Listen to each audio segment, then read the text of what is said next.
ನಮಸ್ಕಾರ ಸ್ನೇಹಿತರೆ. ಸ್ನೇಹಿತರೆ, PDO ಎಕ್ಸಾಮ್ ಇದೆ. So very important. ಸಾಮಾನ್ಯ ಕನ್ನಡ ಅದೊಂದು ಮಾರ್ಕ್ ಟೆಸ್ಟ್ ಆಗಿ ತಗೋತಾ ಇದ್ದೀನಿ. ಒಂದಷ್ಟು ಇಂಪಾರ್ಟೆಂಟ್ ಕ್ವಶನ್ಸ್ ಗಳನ್ನ ಒಂದೇ ವಿಡಿಯೋದಲ್ಲಿ ಕವರ್ ಮಾಡ್ತಾ ಇದ್ದೀನಿ. ಹಾಗಾಗಿ ಆನ್ಸರ್ ಮಾಡ್ತಾ ಬನ್ನಿ ಸ್ನೇಹಿತರೆ. KPSC ಕೂಡ ಬಂದಿದೆ ಈ ಕ್ವಶನ್ಸ್ ಗಳು. ಹಾಗಾಗಿ this is most important question series ಆಗಿದೆ. ನಾವು ಮಾಡಿರ್ತಕ್ಕಂತ ಪ್ರೀವಿಯಸ್ ಎಲ್ಲ 29 ಕನ್ನಡದ ವಿಡಿಯೋಗಳು, ಕಂಪ್ಯೂಟರ್ ಆಗಿರ್ಬೋದು, ಇಂಗ್ಲಿಷ್ ಆಗಿರ್ಬೋದು, ಎಲ್ಲ ಕೂಡ ಪೇಪರ್ 2 ಅಂತ ಸಪರೇಟ್ ನಾವು ಪ್ಲೇ ಲಿಸ್ಟ್ ಮಾಡಿದೀವಿ, ಅಲ್ಲಿ ಸಿಗುತ್ತೆ. ಮತ್ತೆ ಎಕ್ಸಾಮ್ ಹತ್ರ ಇದೆ, ಮ್ಯಾರಥಾನ್ ವಿಡಿಯೋಸ್ ಗಳನ್ನ ನೋಡಿ. ಇತ್ತೀಚೆಗೆ ನಾವು 2 ರಿಂದ 3 ಮ್ಯಾರಥಾನ್ ವಿಡಿಯೋಗಳು ಮಾಡಿದೀವಿ. ಇದರಲ್ಲಿ ನಿಮ್ಗೆ ಎಲ್ಲಾ ತರ ಪ್ರಶ್ನೆಗಳು ಕೂಡ ಇನ್ಕ್ಲೂಡ್ ಆಗಿದೆ. ಇದನ್ನು ಒಂದ್ಸಲ ನೋಡ್ಕೊಳ್ಳಿ, ರಿವಿಷನ್ ಆಗುತ್ತೆ ಸ್ನೇಹಿತರೆ. ಇವೆಲ್ಲ ಲಿಂಕ್ ನಾನು ಡಿಸ್ಕ್ರಿಪ್ಷನ್ ಬಾಕ್ಸ್ ಅಲ್ಲಿ ಕೊಡ್ತೀನಿ. ನಮ್ಮ ಟೆಲಿಗ್ರಾಮ್ ಚಾನಲ್ ಕೂಡ ತಾವು ಜಾಯ್ನ್ ಆಗ್ಬೋದು. ಲಿಂಕ್ ಡಿಸ್ಕ್ರಿಪ್ಷನ್ ಬಾಕ್ಸ್ ಅಲ್ಲಿ ಇರುತ್ತೆ. ಓಕೆ, ನಮ್ಮ ಟೆಲಿಗ್ರಾಮ್ ಅಲ್ಲೂ ಕೂಡ ನಾವು ಶೇರ್ ಮಾಡ್ತೀವಿ. ಫೈನ್ ಸರ್, ನಾನು ಡೈರೆಕ್ಟ್ ಕ್ವಶನ್ಸ್ ಬಂದ್ಬಿಡ್ತೀನಿ. ಆನ್ಸರ್ ಮಾಡ್ತಾ ಬನ್ನಿ. ಮುಖಂಡ ಪದದಲ್ಲಿರುವ ಅನುಸ್ವಾರ ಧ್ವನಿ ಯಾವುದು? ಮುಖಂಡ. ಓಕೆ, ಅನುಸ್ವಾರ ಅಂದ್ರೆ ಗೊತ್ತಲ್ಲ, ಅನುಸ್ವಾರ ವಿಸರ್ಗಗಳೆಲ್ಲ ಗೊತ್ತಿದೆಯಲ್ಲ. ನೋಡಿ, ಮುಖಂಡ ಏನಿಲ್ಲ, ಈಸಿ ಇದೆ. ಒಂದೊಂದನ್ನೇ ಸ್ಪ್ಲಿಟ್ ಮಾಡ್ತಾ ಬನ್ನಿ, ಬಿಡಿಸ್ತಾ ಬನ್ನಿ. ನೋಡಿ, ಮುಖಂಡ, ಮುಖಂಡ ಅಂತ ಬರುತ್ತೆ. ಮುಖಂಡ್ ಅಂತ ಬರುತ್ತೆ. ಹಣ್ಣಿದ್ಯಾ? ಎಸ್, ಇದೆ. ಮುಖಂ ಬರಲ್ಲ, ಮುಖಂಡ. ಓಕೆ, ಮುಖಂಡ ಉಚ್ಚಾರಣೆ ಮಾಡಬೇಕಾದ್ರೆ ಅಂತ ಬರುತ್ತೆ. ಹಾಗಾಗಿ ಮೂರನೇದು ರೈಟ್ ಆನ್ಸರ್. ನೆಕ್ಸ್ಟ್, ಕೆಂಡದ ಬೆಳದಿಂಗಳಗಳು ಕಥಾ ಸಂಕಲನದ ಕರ್ತೃ ಯಾರು? ಅಂದ್ರೆ ಈ ಕಥಾ ಸಂಕಲನ ಬರ್ದಿದ್ ಯಾರು ಅಂತ ಹೇಳ್ಬೇಕು.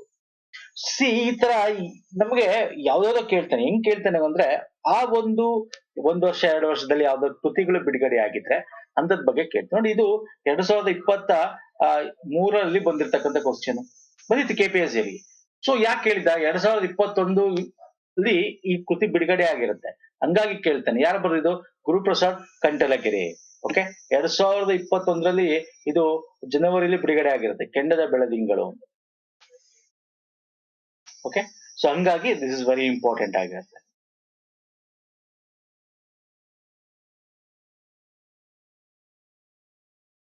ಹೆಂಗೆ ಕ್ವಶನ್ ನಿಮ್ಗೆ ಹೇಳ್ತಾ ಇರೋದು ಹೆಂಗೆ ಬರುತ್ತೆ ಅನ್ನೋದು ಕೂಡ ತಿಳ್ಕೊಬೇಕಾಗುತ್ತೆ. ಒಂದಷ್ಟು ಹಳೆ ಫೇಮಸ್ ಆಗಿರೋ ಕೃತಿಗಳು ಕೇಳ್ತಾನೆ, ಒಂದಷ್ಟು ಇತ್ತೀಚೆಗೆ ಬಿಡುಗಡೆ ಆಗಿರೋದು ಕೂಡ ಕೇಳ್ತಾನೆ. ಔಡುಗಚ್ಚು ನುಡಿಗಟ್ಟಿನ ಅರ್ಥ. ಔಡುಗಚ್ಚು, ಔಡು ಔಡು ಅಂದ್ರೆ ಪುಡಿ ಮಾಡು ಅಂತೀವಿ ನಾವು. ಹಲ್ ಕಚ್ಚು, ಹಲ್ ಪುಡಿ ಆಯ್ತು ಅಂತೀವಿ. ಅಂದ ಅರ್ಥ ಏನು? ತುಟಿ ಕಚ್ಚುವುದು ಅಲ್ಲ, ತುಟಿ ಬಿಚ್ಚು. ಎಲ್ಲ ತುಟಿ ತುಟಿ ಇದೆ. ಸೀಟಿ ಊದುವುದು ಅಲ್ಲ, ಸಿಟ್ಟಿಗೇಳು, ತುಟಿ ಕಚ್ಚದು. ಒಂಥರ ಕೋಪ ಬಂದಾಗ ಹಲ್ಲನ್ನ ಕಡಿತಾರಲ್ಲ, ಒಂಥರ ಗಡು ಅಂತ ಅಲ್ವಾ? ಅಂದ್ರೆ ಪುಡಿ ಆಗತ್ತೆ ಅಂತೀವಿ ನಾವು. ಒತ್ತಿ ಹಿಡಿ, ಮುಷ್ಟಿ ಹಿಡಿ ಅಂದ್ರೆ ಕೋಪ ಬಂದಾಗ ಆಗದಿವೆಲ್ಲ. ಔಡುಗಚ್ಚು ಅಂತಕ್ಕಂಥದ್ದು ಸಿಟ್ಟಿಗೇಳು ಅಂತ ಅರ್ಥ. ಓಕೆ, ಒಳ ಅರ್ಥ ಹೇಳಬೇಕಾಗುತ್ತೆ. ತಾ ಎಂಬ ಧ್ವನಿಯ ಉತ್ಪತ್ತಿ ಸ್ಥಾನ. Simple question. ತಾ ಅಂತಕ್ಕಂಥದ್ದಲ್ಲಿ ಬರುತ್ತೆ? ಚವರ್ಗ, ತವರ್ಗ, ತಾಲವ್ಯ. ತಾ ಅಲ್ಲಿ ಉತ್ಪತ್ತಿ ತಾಲವ್ಯ. ತಾಲವ್ಯ ಅಂದ್ರೇನು? ಚವರ್ಗ, ತವರ್ಗ, ಸಾರಿ, ತಾ ಎಂಬ ಪದ ಅಲ್ವಾ? ಸರಿ, ದಂತ್ಯ ತಾವಲ್ಯ ಅಂತ ಆಗ್ತದೆ. ಸಾರಿ, ತಾ ಅಂದ್ರೆ ದಂತ್ಯ, ತವರ್ಗ ಅದು. ಓಕೆ, ದಂತ್ಯ. ಚವರ್ಗ, ತಾ ಸೆಕೆಂಡ್, ತಾ ಕೊಟ್ಟಿರೋದು. ಹಾ, ತಾ ಅಂದ್ರೆ ತವರ್ಗ ಅಂದ್ರೆ ದಂತ್ಯ, ಚ ಅಂದ್ರೆ ತಾಲವ್ಯ ಆಗುತ್ತೆ. ಇದು ಸಿಂಪಲ್ ಕ್ವಶನ್ ಆಗಿತ್ತು ಕೂಡ ಅಲ್ವಾ? ಆದ್ರೆ ಇಲ್ಲಿ ಪ್ರಮುಖವಾಗಿ ನಾವು ನೋಡೋದಾದ್ರೆ, ಇದು ಇಂಥದ್ ಕೇಳಲ್ಲ. ಇತ್ತೀಚೆಗೆ ಬೇರೆ ಕೇಳ್ತಾನೆ. ಏನ್ ಕೇಳ್ತಾನೆ? ಐ ಕಂಠತಾವಲ್ಯ, ಔ ಕಂಠೋಷ್ಟ್ಯ. ಇಲ್ಲಿ ನೋಡಿ, ನಿಮ್ಗೆ ಇಲ್ಲ ಐ ಇಲ್ಲ ಇಲ್ಲಿ. ಕಕ್ಕ ಗಗ್ಗ ಜ್ಞಾ ಇದೆ, ಚಚ್ಚ ಜಜ್ಜ ಜ್ಞಾ ಇದೆ, ಟಟ್ಟ ನ ಇದೆ, ನಾ ಇದೆ. ಓಕೆ, ಇದನ್ನ ಸಿಂಪಲ್ ಆಗಿದೆ, ಇದನ್ನ ನೀವು ನೋಡ್ಕೊಂಡು ಹೇಳ್ಬೋದು ಅಲ್ವಾ? ದಂತ್ಯ ಅಂದ್ರೆ ಹಲ್ಲಿನ ಒಂದು ದಂತ ಇಟ್ಕೊಂಡು, ಮೇಲಿನ ಹಲ್ಲಿನ ಇಟ್ಕೊಂಡು ಉಚ್ಚಾರಣೆ ಮಾಡ್ತಕ್ಕಂಥದ್ದು. ಆದ್ರೆ ಇಲ್ಲಿ ಇದನ್ನೇ ಕೇಳಬೇಕು ಅಂತ ಏನಿಲ್ಲ ನಿಮ್ಗೆ. ಐ, ಔ, ವಾ ಕೇಳಿದನ ಎಕ್ಸಾಮ್ ಅಲ್ಲಿ ಕೂಡ ದಂತೋಷ್ಟ್ಯ ಅಂತ ಕೇಳ್ತೀವಿ. ಅಲ್ಲೂ ತುಟಿ ಎರಡೂ ಉಚ್ಚಾರಣೆಯಿಂದ ಮಾಡ್ತಕ್ಕಂಥದ್ದು ವಾ. ಕಂಠ ಮತ್ತು ತುಟಿಯಿಂದ ಮಾಡ್ತಕ್ಕಂಥದ್ದ ಕಂಠೋಷ್ಟ್ಯ ಅಂತ ಕೇಳ್ತೀವಿ. ಅವು ಎಕ್ಸಾಂಪಲ್ ಕೇಳಿದನ ಎಕ್ಸಾಮ್ ಅಲ್ಲಿ ಸ್ನೇಹಿತರೆ. ಇದೊಂದೇ ಅಲ್ಲ, ಓ ವರ್ಗ ಕೇಳಿದ್ದಾನೆ, ಊ ಊ ಇವೆಲ್ಲ ಏನು? ಓಷ್ಟ್ಯ, ಇದು ಗೊತ್ತಿರಬೇಕು.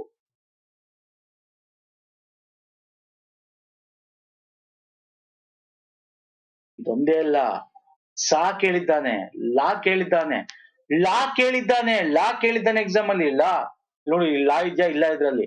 ಹೇಳ್ತಾನೆ ಲಾ. ಲಾ ಬರೋದು ಮೂರ್ಧನ್ಯ ಇಂದ. ತಾಲು ಮತ್ತು ಕಂಠದ ನಡುವಿನ ಸ್ಥಳ ಅಂತ ಕರಿತೀವಿ. ಅಂಗ್ಳು, ನೆತ್ತಿ ಭಾಗ ಅಂತ ಅಂಗ್ಳಿನ ಮೇಲ್ಗಡೆ ಭಾಗದಿಂದ ಉಚ್ಚಾರಣೆ ಮಾಡ್ತಕ್ಕಂಥದ್ದು. ಹಾಗೆ ಲಾಸ, ಇದು ಕೂಡ ದಂತ್ಯ. ಈ ತರ ಪದಗಳು ಕೇಳ್ತಾನೆ. ಬರೀ ನಿಮ್ಗೆ ಆ ವ್ಯಂಜನಗಳ ಅಕ್ಷರಗಳ ಒಂದು ವರ್ಗೀಯ ವ್ಯಂಜನಗಳ ಮಾತ್ರ ಅಲ್ಲ, ಬೇರೆನೂ ಕೂಡ ನೀವು ತಿಳ್ಕೊಬೇಕು. ಸ್ವರಗಳೆಲ್ಲ ಉತ್ಪತ್ತಿ ಆಗ್ತಕ್ಕಂಥದ್ದು ತಿಳ್ಕೊಬೇಕು. ಇವೆಲ್ಲ ಗೊತ್ತಿರ್ಬೇಕು ಸ್ನೇಹಿತರೆ. ನೆಕ್ಸ್ಟ್, ಉತ್ತರ ದೇವಿಯ ಹಾಡು ಇದು ಡ್ಯಾಶ್ ಸಾಹಿತ್ಯ ಪ್ರಕಾರಕ್ಕೆ ಸೇರುತ್ತದೆ. Very important question. ಪದೇ ಪದೇ ಇದನ್ನ ಲಾಸ್ಟ್ ಇಯರ್ ಅಲ್ಲಿ 2 ಸಲ ಕೇಳಿದ್ದಾರೆ. ಇದು ಮತ್ತೆ ಇನ್ನೊಂದು ತಗೋತೀನಿ, ಅದು 2 ಸಲ ಬಂದಿದೆ. KPSC ರಿಪೀಟೆಡ್ ಕ್ವಶನ್ ಇದು. ಉತ್ತರ ದೇವಿಯ ಹಾಡು ಇದು ಯಾವುದು? ಜನಪದ ಸಾಹಿತ್ಯ. ಇದೊಂದೇ ಅಲ್ಲ ಸ್ನೇಹಿತರೆ, ನಿಮ್ಗೆ ಇವೆಲ್ಲ ನಿಮ್ಗೆ ಯೂಟ್ಯೂಬ್ ಅಲ್ಲಿ ಸಿಗುತ್ತೆ. ನಿಮ್ಗೆ ಜನಪದಕ್ಕೆ ಸಂಬಂಧಪಟ್ಟಂತೆ ಪದೇ ಪದೇ ಕೇಳೋದು ಯಾವ್ದು ಗೊತ್ತಾ? ಕೆರೆಗೆ ಹಾರ, ಭಗೀರಥ, ಉತ್ತರ ದೇವಿ, ಈ ತರದ್ದು ಪದೇ ಪದೇ ಕೇಳ್ತಾ ಇರ್ತಾನೆ ಎಕ್ಸಾಮ್. ರಿಪೀಟೆಡ್ ಆಗಿ ಕೇಳ್ತಾ ಇರ್ತಾನೆ. KPSC ಒಂದಲ್ಲ, ಎಲ್ಲೆಲ್ಲಿ ಸಾಮಾನ್ಯ ಕನ್ನಡ ಪ್ರಶ್ನೆಗಳು ಬರುತ್ತೆ, ಗ್ರೂಪ್ಸ್ ರಿಲೇಟೆಡ್, KEL ಆಗಿರ್ಬೋದು, DCC ಬ್ಯಾಂಕ್ ಅಲ್ಲಿ ಆಗಿರ್ಬೋದು, ಓಕೆ, ಎಲ್ಲಾ ಕಡೆ ಕೇಳ್ತಾನೆ. ನೆಕ್ಸ್ಟ್, ಛಂದಸ್ಸಿನಲ್ಲಿ ಬರುವ ಅಕ್ಷರ ಗಣಗಳ ಸಂಖ್ಯೆ ಎಷ್ಟು? Simple question. 10, 12, 5, 8 ಹೇಳ್ತೀರಾ? ಎಷ್ಟು ಅಕ್ಷರಗಣಗಳ ಸಂಖ್ಯೆ? ಅಕ್ಷರಗಣ 8. ಯಾವುದು? ಯಮತರಾಜ ಬಾಣ ಸಲಗಂ ಅಂತೀವಿ. ಯಗಣ, ಮಗಣ, ತಗಣ, ರಗಣ, ಜಗಣ, ಬಗಣ, ನಗಣ ಮತ್ತು ಸಗಣ. ಇದು ಮೊನ್ನೆ ಇನ್ನೂ ಸ್ವಲ್ಪ ಡಿಫಿಕಲ್ಟಿ ಆಗಿ ಕೇಳಿದ ಅನ್ಕೋತೀನಿ, if I am not wrong. Exam ಯಾವ್ದು ಅಂತ ಗೊತ್ತಿಲ್ಲ. ಏನ್ ಕೇಳ್ತಾನೆ ಅಂತಂದ್ರೆ, ಈಗ ಫಾರ್ ಎಕ್ಸಾಂಪಲ್ ಮಗಣ ಅಂತ ತಗೊಳ್ಳೋಣ. ಮಗಣದಲ್ಲಿ ಏನೇನು ಬರುತ್ತೆ, ಯಾವ ಗಣಗಳು ಬರುತ್ತೆ ಅಂತ. ಗುರು, ಲಘು 3 ಇರೆ. ಅಂದ್ರೆ ಇಲ್ಲಿ ಗುರು 3 ಇರುತ್ತೆ, ಲಘು ಕೂಡ 3 ಇರುತ್ತೆ. ಅದನ್ನ ಮಗಣ ಮತ್ತೆ ನಗಣ ಅಂತ ಕೂಡ ಕರಿತೀವಿ. ನಗಣ. ಓಕೆ, ಇದನ್ನ ನಾವು ಯಮತರಾಜ ಬಾಣ ಸಲಗಮಲ್ಲೂ ಕೂಡ ನಾವು ನೋಡ್ಕೋತೀವಿ ನೋಡಿ. ಮಗಣ ಮಾತ್ರ ವಿನ್ಯಾಸ 3 ಇರುತ್ತೆ. ನಗಣದಲ್ಲಿ 3 ಇರುತ್ತೆ ಲಘು. ಮಗಣದಲ್ಲಿ 3 ಇರುತ್ತೆ. ಯಾವುದು? ಗುರು. ಇದು ಗುರು. ಹಿಂಗ ಹಾಕಿದ್ರೆ ಗುರು 2 ಅಂತ ಅರ್ಥ. ಇದು ಈ ತರ ಗುರು ಅಲ್ವಾ? ಹಿಂಗ ಹಾಕಿದ್ರೆ 1 ಅಂತ ಅರ್ಥ, ಲಘು. ಓಕೆ, ಗೊತ್ತಿರ್ಬೇಕಿದು ಕೂಡ. ಸೊ ಎಕ್ಸಾಮ್ ಅಲ್ಲಿ ಕೇಳಿದನ್ ಕೂಡ ಸ್ನೇಹಿತರೆ. ನಿಮ್ಗೆ ಡಿಫಿಕಲ್ಟಿ ಮಾಡ್ಬೇಕಂದ್ರೆ ಇದೇ ಕ್ವಶನ್ ಕೇಳ್ತಾನೆ. ಅಕ್ಷರಗಳಲ್ಲಿ ಎಷ್ಟಿದೆ ಸರ್? 8 ಗಣಗಳನ್ನ ನಾವು ಮಾಡ್ತೀವಿ. ಯಮತರಾಜ ಎಕ್ಸಾಂಪಲ್. ಓಕೆ, ಅಥವಾ ನಿಮ್ಗೆ ಏನ್ ಮಾಡ್ಬೇಕು, ಇದನ್ನ ಗಂಟಪಾಠ ಮಾಡ್ಬೋದು. ಗಂಟಪಾಠ ಮಾಡಿ ಇಟ್ಕೊಂಡು ಇಟ್ಕೋಬಹುದು. ಗಂಟಪಾಠ ಮಾಡ್ಕೊಂಬಿಟ್ರೆ ಅಂದ್ರೆ ಇದನ್ನ ನೆನ್ಪಿಟ್ಕೊಂಬಿಟ್ರೆ ಆಯ್ತು, ಬಗ್ಗಪ್ ಮಾಡ್ಕೊಂಬಿಟ್ರೆ ಆಯ್ತು. ಗುರು ಲಘು 3 ಇರೆ ಮನಗಣ. ಗುರು ಲಘು ಮೊದಲಲ್ಲಿ ಬರಲು ಭಯಗಣ ಮೆಂಬರ್. ಗುರು ಲಘು ನಡುವಿನ ಜರಗಣ. ಗುರು ಲಘು ಕೊನೆಯಲ್ಲಿ ಬರಲು ಸತಗಣ ಮಕ್ಕು ಅಂತ ನೆನ್ಪಿಟ್ಕೊಂಡ್ಬಿಟ್ರೆ ಒಂದೊಂದ್ಸಲ ಈ ರಿಲೇಟೆಡ್ ಕ್ವಶನ್ಸ್ ಕೂಡ ಕೇಳ್ತಾನೆ. ಫೈನ್, ನೆಕ್ಸ್ಟ್ ಬರ್ತೀನಿ ನಾನು. ಸಮುದ್ರದ ಸ್ನೇಹ ಕುಡಿಯೋ ನೀರಿಗೆ ಬಡತನ. ಈ ಗಾದೆ ಅರ್ಥ ಗ್ರಹಿಸಿ. ಆ ಗಾದೆಗಳು ಕೇಳ್ತಾನೆ, ಕಂಪ್ಲೀಟ್ ಮಾಡಿ ಅಂತ ಕೇಳ್ತಾನೆ, ಅರ್ಥ ಕೇಳ್ಬೋದು, ನುಡಿಗಟ್ಟು ಕೇಳ್ಬೋದು. ಓಕೆ, ಸಮುದ್ರ ಸ್ನೇಹ ಕುಡಿಯೋ ನೀರಿಗೆ ಬಡತನ ಅಂದ್ರೆ ಸಮುದ್ರ ನೀರು ಕುಡಿಯಕ್ಕೆ ಉಪ್ಪು ಅಲ್ವಾ? ಅಂದ್ರೆ ನೀವು ನಿನ್ನ ಹತ್ರ ಸಮುದ್ರನೇ ಇದ್ದು ನೀನ್ ಕುಡಿಯಕ್ಕಾಗಲ್ಲ ಅಂತ ಅರ್ಥ. ಅಂದ್ರೆ ಅದ್ರಿಂದ ವೇಸ್ಟ್ ಅಂತ ಅರ್ಥ, ಅದ್ರಿಂದ ಉಪಯೋಗ ಇಲ್ಲ ಅಂತ ಅರ್ಥ. ಅಂತದ್ದು ನಿಮಗೆ ಒಳ ಅರ್ಥ ಕೊಡೋದು ಯಾವುದು? ಶ್ರೀಮಂತನ ಸ್ನೇಹ ಕಷ್ಟಕ್ಕಲ್ಲ. ನೋಡಿ, ಇಲ್ಲಿ ಮೇಲ ಅರ್ಥ ಕೇಳ್ತಾ ಇಲ್ಲ, ಒಳ ಅರ್ಥ ಹೇಳ್ಬೇಕು. ಸಮುದ್ರ ಗೆಳತನ ಚೆನ್ನಾಗಿ ನೀರು ಕುಡಿಸುತ್ತದೆ ಅಲ್ಲ, ಕುಡಿಯುವ ನೀರಿಲ್ಲದಿದ್ರೆ ಸಮುದ್ರಕ್ಕೆ ಸ್ನೇಹ ಮಾಡಬೇಕು ಅಲ್ಲ, ಬಡವರು ಸಮುದ್ರ ಸ್ನೇಹದಿಂದ ನೀರು ಕುಡಿಯುವವರು ಅಲ್ಲ, ಶ್ರೀಮಂತನ ಸ್ನೇಹ ಕಷ್ಟಕ್ಕಲ್ಲ. ಅಂದ್ರೆ ಶ್ರೀಮಂತರು ಯಾರು ನಿಮ್ಗೆ ಹೆಲ್ಪ್ ಮಾಡಲ್ಲ ಕಷ್ಟಕ್ಕೆ ಬಡವರೇ ಆಗ್ತಕ್ಕಂಥದ್ದು. ಓಕೆ, ಕಷ್ಟದಲ್ಲಿರುವವರೇ ಆಗ್ತಕ್ಕಂಥದ್ದು. ಯಾಕೆ? ಅವರು ಅದನ್ನ ಅನುಭವಿಸಿರ್ತಾರೆ. ಫೈನ್. ನೆಕ್ಸ್ಟ್, ಪ್ರವಾಸ ಕಥನ, ಅದರ ಲೇಖಕರು. Very important. ಇದು ಇಂಥದ್ದು ಇಂಪಾರ್ಟೆಂಟ್ಗಳು ರಿಪೀಟೆಡ್ ಆಗಿ ಬರ್ತವೆ. ಪ್ರವಾಸ ಕಥನ ಅಂದ್ರೆ ಗೊತ್ತಲ್ಲ, ಇದೆಲ್ಲ ಪ್ರವಾಸ ಕಥನಗಳು. ಬೇಕಾದ್ರೆ ಫಾರ್ ಎಕ್ಸಾಂಪಲ್ ನಾನು ಅಮೆರಿಕಕ್ಕೆ ಓದಿದೆ, ಇದು ಯಾವ ಕಥನ ಅಂತ ಕೇಳಬಹುದು. ಈಸಿ ಇದೆ. ಅಪರ ವಯಸ್ಕನ ಅಮೆರಿಕ ಯಾತ್ರೆ ಅಂತೂ ಗೊತ್ತಿರ್ಲೇಬೇಕು. ಫೇಮಸ್ ಕೃತಿ ಮೂರ್ತಿ ರಾಯರ್ದು. ಮೂರ್ತಿ ರಾವ್ ಅವ್ರದ್ದು ಇನ್ನೊಂದು ಫೇಮಸ್ ಯಾವುದು? ದೇವರು.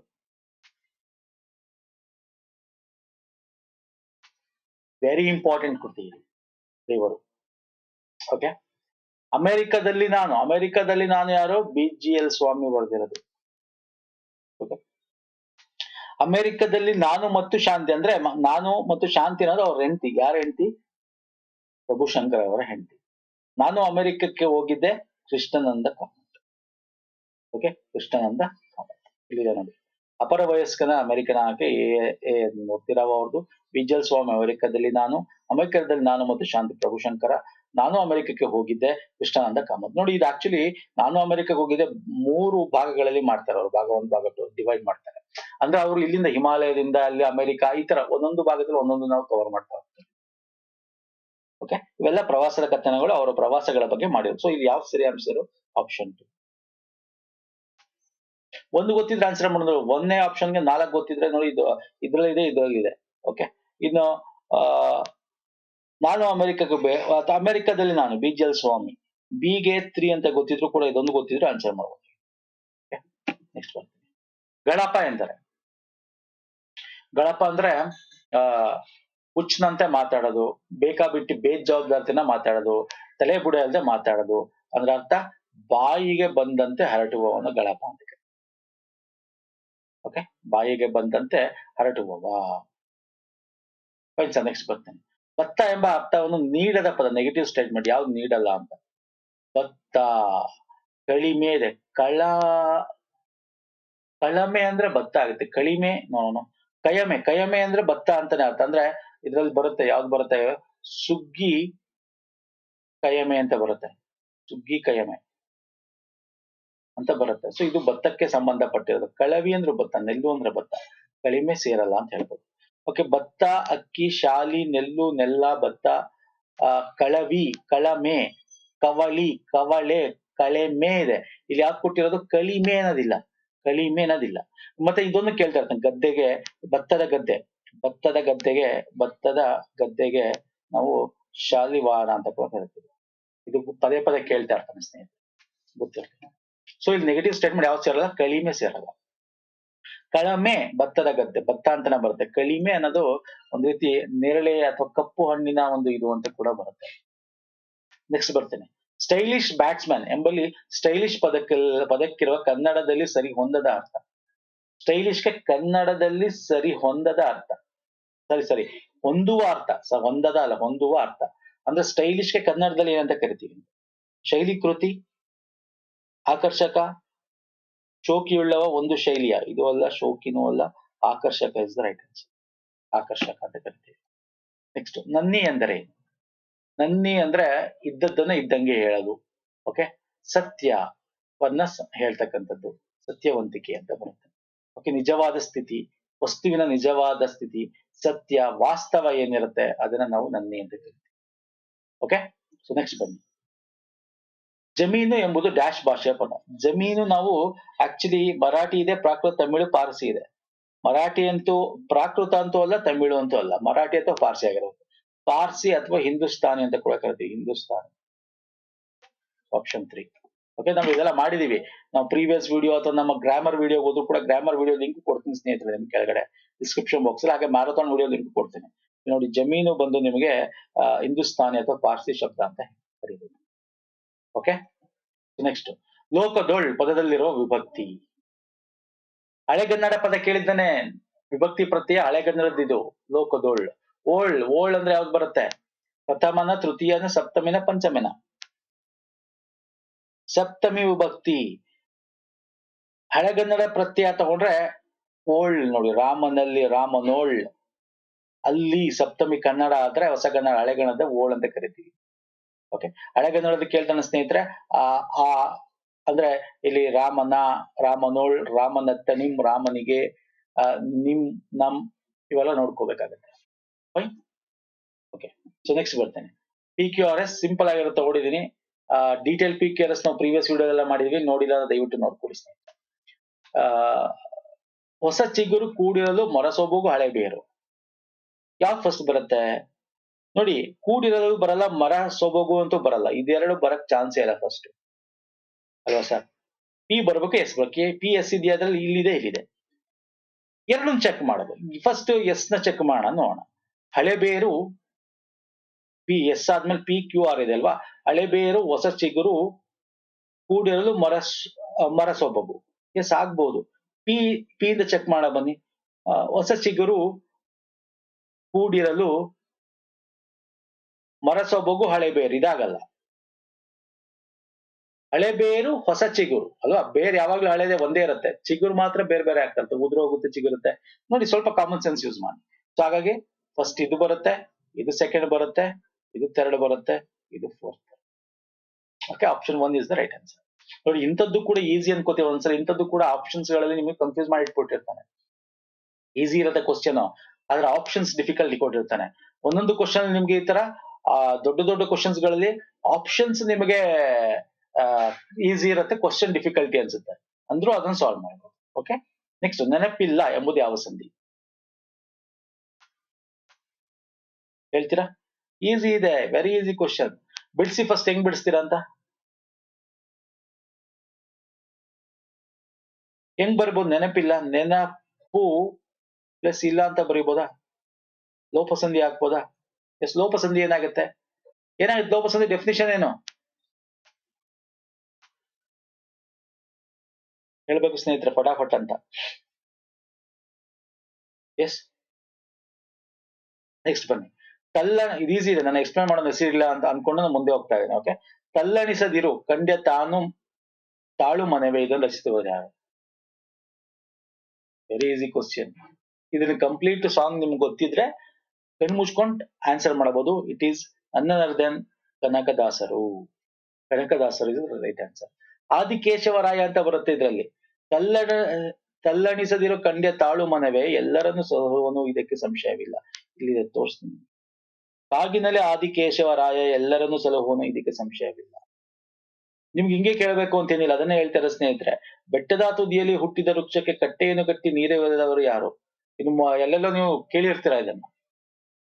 ಸಿಂಪಲ್ ನೋಡಿ, ನೀವು ಒಂದಷ್ಟು ಜಡ್ಜ್ಮೆಂಟ್ ಗಳು ಓದ್ತಾ ಇರ್ಬೇಕಾದ್ರೆ ಒಬ್ರು ಇತ್ತೀಚೆಗೆ ನ್ಯೂಸ್ ಅಲ್ಲಿ ಇದ್ರು, ಸುಪ್ರೀಂ ಕೋರ್ಟ್ ಜಡ್ಜ್ಮೆಂಟ್. ನೀವು ಯೂಟ್ಯೂಬ್ ರೆಫರ್ ಮಾಡ್ತಾ ಇದ್ರೆ ಈ ಜಡ್ಜ್ಮೆಂಟ್ ಗಳ ಬಗ್ಗೆ ಒಂದಷ್ಟು ಒಬ್ರು ಕೂತ್ಕೊಂಡು ಜಾಸ್ತಿ ಮಾತಾಡ್ತಾರೆ ಅವರೊಬ್ರು.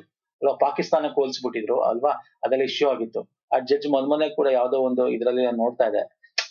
ಈ ತರ ಹೋದಾಗ ನಿಮ್ಗೆ ಅದ್ರ ರೆಫರೆನ್ಸ್ ಬಂದ್ಬಿಡುತ್ತೆ. ಅಲ್ಲಿ ಹೇಳ್ತಾರೆ ಅವರು, ಬೆಟ್ಟದ ತುದಿಯಲ್ಲಿ ಹುಟ್ಟಿದ ವೃಕ್ಷಕ್ಕೆ ಕಟ್ಟೆಯನ್ನು ಕಟ್ಟಿ ನೀರೆದರೆ ಯಾರೋ, ಹುಟ್ಟಿಸಿದ್ದ ದೇವತಾ ಹೊಣೆಗಾರನಾಗಿರಲು ಕಟ್ಟ್ಯಾಕೆ ರಕ್ಷಿಪನು ಇದಕ್ಕೆ ಸಂಶಯವಿಲ್ಲ. ಅಡಿಯ ಅಡವಿಯೊಳಗಾಡುವ ಮೃಗ ಪಕ್ಷಿಗಳಿಗೆಲ್ಲ ಅಡಿಗಡಿಗೆ ಆಹಾರವಿರತವರು ಯಾರೋ ಅಂತ. ಇದನ್ನ ಹೇಳೋದು ಕಾಗಿನೆಲೆ ಆದಿಕೇಶವರಾಯ ಅಂತಂದ್ರೆ ನಮ್ಮ ಕನಕದಾಸರು. Okay, S. ಆ ಜಡ್ಜ್ ಹೇಳ್ತಾರೆ, ಕನಕದಾಸರದೊಂದು ಸ್ಪೆಸಿಫೈ ಮಾಡಿ ಹೇಳ್ತಾರೆ. ನಾನ್ ನಿಮ್ಗೆ ಏನಕ್ಕೆ ಕೇಳ್ತಾ ಇದ್ದೀನಿ ಅಂದ್ರೆ ಸ್ನೇಹಿತರೆ, ನೀವ್ ಇದನ್ನೆಲ್ಲ ನಿಮ್ಮ ಡೈಲಿ ಆಕ್ಟಿವಿಟೀಸ್ ಅಲ್ಲಿ ನೋಡಿರ್ತೀರ ಅಷ್ಟೊಂದ್ ಕಡೆ. ಓಕೆ, ಯಾರು ತುಂಬಾ ಕಡೆ ಆಕ್ಟಿವ್ ಇರ್ತಾರಲ್ಲ ಅವ್ರಿಗೆ ಇದೆಲ್ಲ ಗೊತ್ತಿರುತ್ತೆ. ಅದನ್ನ ನೀವು ಸ್ವಲ್ಪ ಈ ತರ ಎಕ್ಸಾಮ್ಗಳು ಯುಟಿಲೈಸ್ ಮಾಡ್ಕೋಬೇಕು. ಪೂಜಿಸು ಎಂಬುದು ಪ್ರೇರಣಾರ್ಥಕ ಧಾತು, ಸಾಧಿತ ಧಾತು, ಅಕರ್ಮಕ, ಸಕರ್ಮಕ. ಯಾವ್ದು ಕರೆಕ್ಟು? ನೋಡಿ, ಪೂಜಿಸು, ಪೂಜೆ ಪ್ಲಸ್ ಇಸು, ಇಸು ಪ್ರತ್ಯಯ ಸೇರ್ತು ಸಾಧಿತ ಧಾತು. ಕಣ್ಮುಚ್ಕೊಂಡು ಹಾಕ್ಬೇಕು, ಸಾಧಿತ ಧಾತು. ಧಾತುಗಳಲ್ಲಿ ನಾವು ಮೂಲ ಧಾತು ಮಾಡ್ತೀವಲ್ಲ, ಎರಡು ವಿಧ ಮಾಡ್ತೀವಲ್ಲ, ಮೂಲ ಧಾತು ಅಥವಾ ಸಹಜ ಧಾತು ಅಂತ ಪ್ರಕೃತಿ. ಸಹಜ ಧಾತು ಕ್ರಿಯಾಪದದಲ್ಲಿ ಬರುತ್ತೆ, ಕ್ರಿಯಾಪದ. ಹಾಗೆ ಸಾಧಿತ ಧಾತು. ವಾಟ್ ಇಸ್ ಸಹಜ ಧಾತು, ವಾಟ್ ಇಸ್ ಸಾಧಿತ? ಸಹಜ ಧಾತು ಒಂದು ಮೂಲ ಪದ, ಅಂದ್ರೆ ಕ್ರಿಯಾಪದದ ಮೂಲ ರೂಪ ಏನೋ ಧಾತು ಅಲ್ವಾ ಸರ್? ಏನ್ ಹೇಳ್ತೀವಿ ಈಗ, ಓದು, ಮಾಡು, ತಿನ್ನು, ಇದೆಲ್ಲ ಮೂಲ ಧಾತುಗಳು, ಅಂದ್ರೆ ಕ್ರಿಯಾಪದದ ಮೂಲ ರೂಪ ಅಲ್ವಾ? ಅದಕ್ಕೆ ನಾವು ನಾಮ ಪ್ರಕೃತಿಗಳಿಗೆ ಇಸು ಪ್ರತ್ಯಯಗಳು ಸೇರ್ತವೆ. ಅದು ನಾಮ ಪ್ರಕೃತಿಗಳಾಗಿರ್ಬೋದು ಅಥವಾ ಅನುಕರಣೆಗಳಾಗಿದ್ರು ಆಗಿರ್ಬೋದು. ಸೊ ಈ ತರ ಈಗ ನೋಡಿ, ಕನ್ನಡ ಪ್ಲಸ್ ಕನ್ನಡಿಸು, ಸಿಂಗರಿಸು. ಹಾಗೆ ಪೂಜಿಸಿಗೆ ಪೂಜೆ ಪ್ಲಸ್ ಇಸು, ಪೂಜಿಸು. ಹಾಗೆ ನಿಮ್ಗೆ ಮಲಗಿಸು ಅಂತ ಕೂಡ ಬರುತ್ತೆ, ಮಲಗಿಸು, ಮಲಗು ಪ್ಲಸ್ ಇಸು, ಮಲಗಿಸು. ಇವೆಲ್ಲ ಏನು ನಾವು ಎಂತ ಕರಿತೀವಿ? ಪ್ರತ್ಯಾಂತ ಧಾತು ಅಥವಾ ಸಾಧಿತ ಧಾತು, ಎರಡು ಒಂದೇ. ಪ್ರತ್ಯಂತ, ಸಾಧಿತ ಎರಡು ಒಂದೇ. ಅಕರ್ಮಕ ಅಂದ್ರೆ ನಿಮ್ಗೆ ಗೊತ್ತಿದೆ, ಕರ್ಮಪದದ ಅಪೇಕ್ಷೆ ಇಲ್ಲದ ಧಾತುಗಳನ್ನ ಅಕರ್ಮಕ ಅಂತ ಕರಿತೀವಿ. ಸಕರ್ಮಕ ಅಂದ್ರೆ ಕರ್ಮಪದ ಅಪೇಕ್ಷೆ ಇರೋದಾದ್ರೆ ಸಕರ್ಮಕ ಅಂತ ಕರಿತೀವಿ. ಅಂದ್ರೆ ಸಕರ್ಮಕ ಅಕರ್ಮಕ ಡಿಫ್ರೆನ್ಸ್ ತುಂಬಾ ಈಸಿ ತಿಳ್ಕೋಬಹುದು. ಸಕರ್ಮಕ ಅಂದ್ರೆ ಬೇಕು ಕರ್ಮಪದ ಅಂತ, ಅಕರ್ಮಕ ಅಂದ್ರೆ ಬೇಡ, ಅಬೇಡ ಅಂತ. ಇಲ್ಲಿ ಸಕರ್ಮಕ ಅಂದ ತಕ್ಷಣ ಇಲ್ಲಿ ತಿನ್ನು, ಏನ್ ತಿನ್ಬೇಕು ಅಂತ ಕೇಳ್ತೀವಿ. ಅಲ್ಲಿ ನಮಗೆ ಕರ್ಮಪದ ಬೇಕು ಅಲ್ವಾ, ಕ್ರಿಯಾಪದ ಜೊತೆ ಕರ್ಮಪದ ಬೇಕು. ಅದೇ ಇಲ್ಲಿ ಕರ್ಮಪದ ಬೇಕಾಗಿಲ್ಲ. ಮಲಗು, ಏನ್ ಮಲಗು ಅಂತ ಬರಲ್ಲ ಅಲ್ವಾ. ಹೋಗು, ಈಗ ಓದು, ಓಡು, ಮಲಗು ಅಂತ ಇರುತ್ತೆ. ಇದಕ್ಕೆ ಕರ್ಮಪದ ಬೇಕಾಗಲ್ಲ.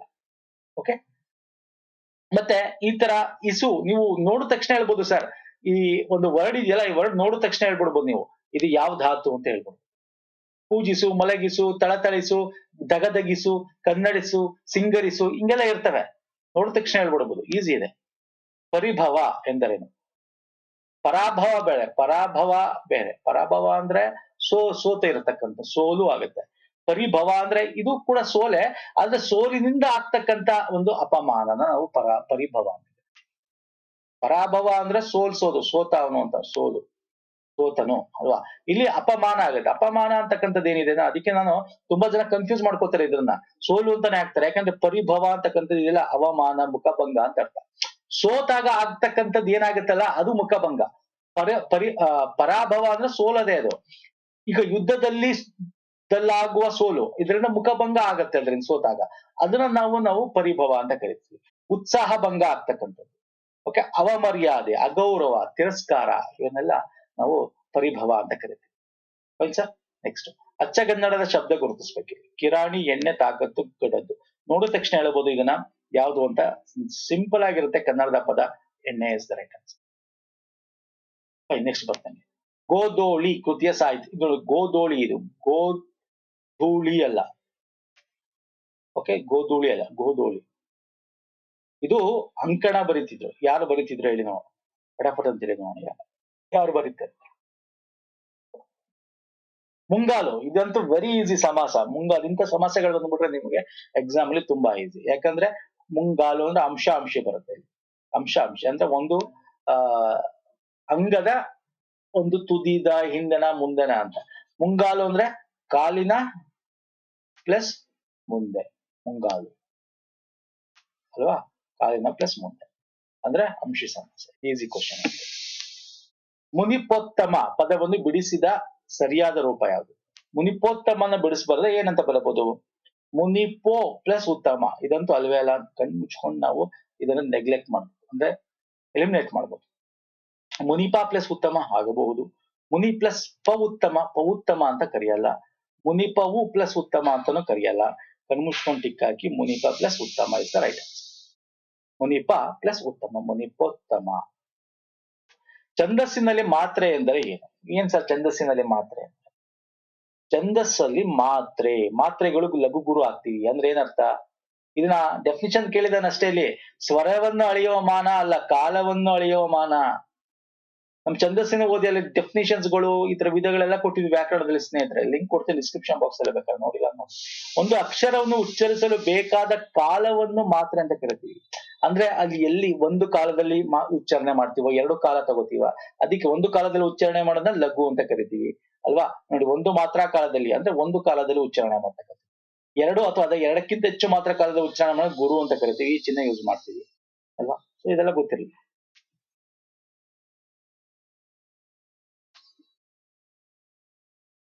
ಫೈನ್ ಸರ್, ನೆಕ್ಸ್ಟ್ ಬರ್ತೀನಿ.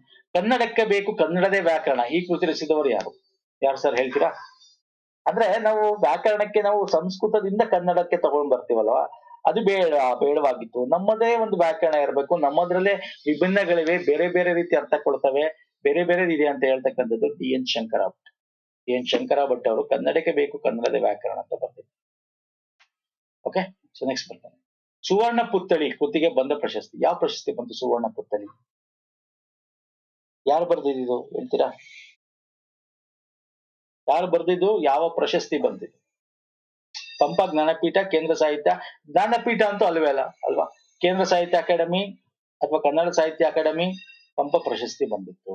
ಯಾರು ಬರ್ದಿದ್ದು? ಅಡಿಗರು, ಕವಿ ಗೋಪಾಲಕೃಷ್ಣ ಅಡಿಗರದು ಸುವರ್ಣ ಪುತ್ಥಳಿ 1990ರಲ್ಲಿ ಪ್ರಕಟವಾಗುತ್ತೆ. ಪಂಪ ಪ್ರಶಸ್ತಿ ಬರುತ್ತೆ ಇದಕ್ಕೆ. ಅಂದ್ರೆ ಇವರು ಬೇರೆ ಬೇರೆ ರೀತಿಯಾದ ಕೃತಿಗಳನ್ನು ಬರೀತಾರೆ. ಇವರು ಒಂದು ಆ ಕಾಲಘಟ್ಟದ ಒಂದು ತಗೊಂಡು, ಅದು ಧರ್ಮ ಆಗಿರ್ಲಿ, ಕಟ್ಟುಪಾಡಾಗಿರ್ಲಿ, ರಾಜಕೀಯ ಆಗಿರ್ಲಿ, ಖಂಡಿಸ್ತಾ ಹೋಗ್ತಾರೆ. ಓಕೆ, ಬರೀ ರಾಜಕೀಯ ಒಂದೆಲ್ಲ, ಬೇರೆ ಎಲ್ಲಾ ತರದನ್ನು ಖಂಡಿಸ್ತಾ ಹೋಗ್ತಾರೆ, ಅದ್ರ ಬಗ್ಗೆ ಮಾತಾಡ್ತಾ ಹೋಗ್ತಾರೆ. ಅದು ಈ ಕೃತಿಗಳಲ್ಲಿ ಬರ್ತಾ ಹೋಗ್ತದೆ. ಸುವರ್ಣ ಪುತ್ಥಳಿ ಯಾರು ಸರ್? ಗೋಪಾಲಕೃಷ್ಣ ಅಡಿಗರು. ಬೇಕಾದ್ರೆ ಇದೇ ಕ್ವಶನ್ ಸಿಂಪಲ್ ಆಗಿ ಕೇಳಬಹುದು. ಸುವರ್ಣ ಪುತ್ಥಳಿ ಕೃತಿಯನ್ನು ಬರ್ದಿದ್ ಯಾರು ಅಂತ ಕೇಳ್ಬೋದು. ಇದಕ್ಕೆ ಪಂಪ ಪ್ರಶಸ್ತಿ ಸಿಕ್ಕಿದೆ. ಇದನ್ನ ಕರ್ತೃ ಯಾರು ಕೇಳಬಹುದು.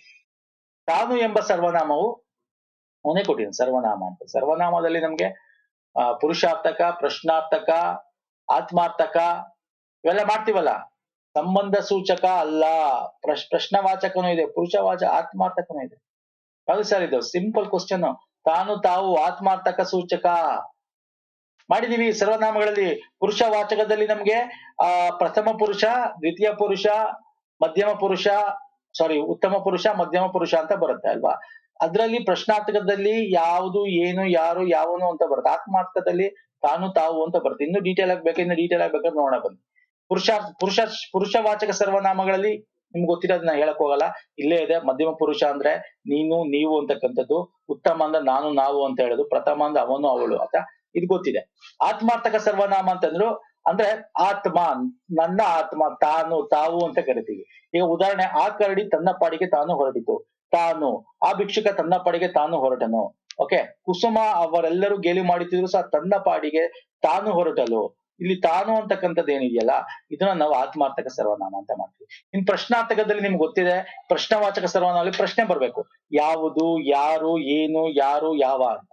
ಇನ್ನು ಸಂಬಂಧ ಸೂಚಕದಲ್ಲಿ ಯಾರನ್ನು, ಯಾವುದನ್ನು, ಹೂ ಅಂತ ಕರಿತೀವಲ್ಲ, ಯಾರಿಗೆ, ಏನು ಅಂತ, ಅದು ನಮ್ಮ ಸಂಬಂಧ ಸೂಚಕದಲ್ಲಿ ಬರುತ್ತೆ. ಓಕೆ. ತುಂಬಾ ಡೀಟೇಲ್ ಅನ್ನ ಹೇಳಕೋಲ್ಲ, ಇದರಲ್ಲಿ ಬೇಸಿಕ್ ಕ್ವಶನ್ಸ್ ಗಳು ನಿಮ್ಗೆ ಗೊತ್ತಿರುತ್ತೆ. ಸರ್, ಇದಕ್ಕೆ ಅರ್ಥ ಆತ್ಮಾರ್ಥಕ ಸೂಚಕ ತಾನು ಅಂತ. ನೆಕ್ಸ್ಟ್ ಬರುತ್ತೆ, ಅವರು ಕಾಲೇಜಿನಲ್ಲಿ ಪ್ರೊಫೆಸರ್ ಇದ್ದಾರೆ. ಈ ವಾಕ್ಯದ ಕುರಿತಾದ 4 ಹೇಳಿಕೆಗಳಲ್ಲಿ ತಪ್ಪಾಗಿರೋ ಒಂದು ಹೇಳಿಕೆಗಳನ್ನು ಗುರುತಿಸಿ. ಓಕೆ. ಇದು ಕನ್ನಡ ವಾಕ್ಯ ರಚನೆಗಿಂತ ಸ್ವಲ್ಪ ಭಿನ್ನವಾಗಿದೆ. ಉತ್ತರ ಕರ್ನಾಟಕದ ಜನ ಬಳಸುವ ವಾಕ್ಯದ ಮಾದರಿ ಅಂತಿದೆ. ಹಿಂದಿಯ ಪ್ರಭಾವದಿಂದ ಇದು ಬಂದಂತಾಗಿದೆ. ಇಂಗ್ಲಿಷ್ ಭಾಷೆ ಅತಿ ಬಳಕೆಯಿಂದ ಹೀಗಾಗಿದೆ. ಇಲ್ಲಿ ಏನಿದೆ, ಅವರು ಕಾಲೇಜಿನಲ್ಲಿ ಪ್ರೊಫೆಸರ್ ಇದ್ದಾರೆ. ಅರ್ಥ ಆಗ್ತಿದೆಯಲ್ಲ? ಇದು ನೀವು ಸ್ವಲ್ಪ ಅದನ್ನ ಕಂಪೇರ್ ಮಾಡ್ಬೇಕು. ಕಾಲೇಜಿನಲ್ಲಿ ಪ್ರೊಫೆಸರ್ ಆಗಿದ್ದಾರೆ ಅಂತ ನಾವು ಕನ್ನಡದಲ್ಲಿ ಯೂಶಲಿ ಮಾಡ್ಬೇಕೇನೋ, ಅವರು ಕಾಲೇಜಿನಲ್ಲಿ ಪ್ರೊಫೆಸರ್ ಆಗಿದ್ದಾರೆ, ಪ್ರೊಫೆಸರ್ ಆಗಿ ಕೆಲಸ ಮಾಡ್ತಾ ಇದ್ದಾರೆ ಅಂತಾರೆ. ಇಲ್ಲಿ ಏನಿದೆ, ಕಾಲೇಜಿನಲ್ಲಿ ಪ್ರೊಫೆಸರ್ ಇದ್ದಾರೆ ಅಂದ್ರೆ ಜಸ್ಟ್ ಟ್ರಾನ್ಸ್ಲೇಷನ್ ಆಗಿದೆ ಅಂತ ಹೇಳ್ಬೋದು. ಅಂದ್ರೆ ಈಗ ನಾವು ಇಂಗ್ಲಿಷ್ ಅಲ್ಲಿ he is the professor in that college ಅಂತೀವಿ ಅಲ್ವಾ, he is the professor of that college ಅಂತೀವಿ. ಅಂದ್ರೆ ಅಲ್ಲಿದ್ದಾರೆ, ಅಲ್ಲಿ ಪ್ರೊಫೆಸರ್ ಆಗಿದ್ದಾರೆ ಅಂದ್ರೆ ಇಂಗ್ಲಿಷ್ ಇಂದ ಭಾಷಾಂತರ ತರ ತಗೋತೀವಿ. ಇಂಗ್ಲಿಷ್ ಭಾಷೆ ಅತಿಯಾದ ಬಳಕೆಯಿಂದ ಈ ತರ ನಾವು ಡೈರೆಕ್ಟ್ ಆಗಿ ಕೂಡ ಬರುತ್ತೀವಿ. Okay. So option 4 is the right answer.